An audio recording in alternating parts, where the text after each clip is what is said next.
வந்து child safety POCSO பற்றி சொல்கிறாங்க, சமூக பொருளாதார பிரச்சனைகள்.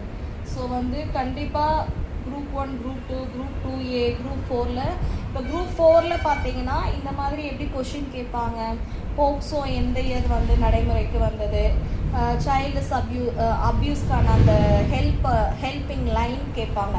ஸோ இதெல்லாம் வந்து குரூப் 4 இது மாதிரி கேட்பாங்க அப்ஜெக்டிவிட்டீஸில். இதே குரூப் 1ல் நீங்கள் நம்ம மெயின்ஸ் எழுதுகிறோம் அப்படின்னா ஏதாவது ஒரு ஈவெண்ட் எடுத்து ஏதாவது ஒரு ப்ரிவென்ஷன் என்ன பண்ணலாம், அந்த இடத்துல நம்ம இருந்தால் என்ன பண்ணலாம். ஸோ இதே நம்ம வந்து எலாபரேட்டாக இருக்கணும், அட் த சேம் டைம் கிறிஸ்பியாக எழுத கற்றுக்கணும், அந்த மாதிரி கொடுக்குறாங்க. ஸோ நானும் அந்தளவுக்கு வந்து அந்த ஃபீல்ட் குரூப் 1ல் வந்து மெயின்ஸ் எழுதுகிற அளவுக்கு not a well versed person still now.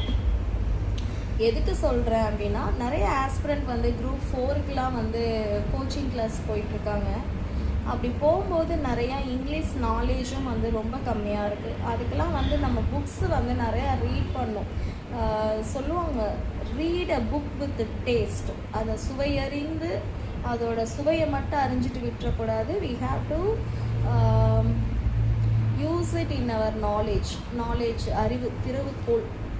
ஆனால் வெறும் இந்த நாலேஜ் மட்டும் வச்சுக்கிட்டும் நீங்கள் வந்து இந்த சொசைட்டியில் சர்வை பண்ணிட முடியாது. ஸோ அதுக்கும் நம்ம வந்து லைஃப் எக்ஸ்பீரியன்ஸ் சர்வைவல் ஸ்கில் நமக்கு ரொம்ப ரொம்ப ரொம்ப அவசியம்.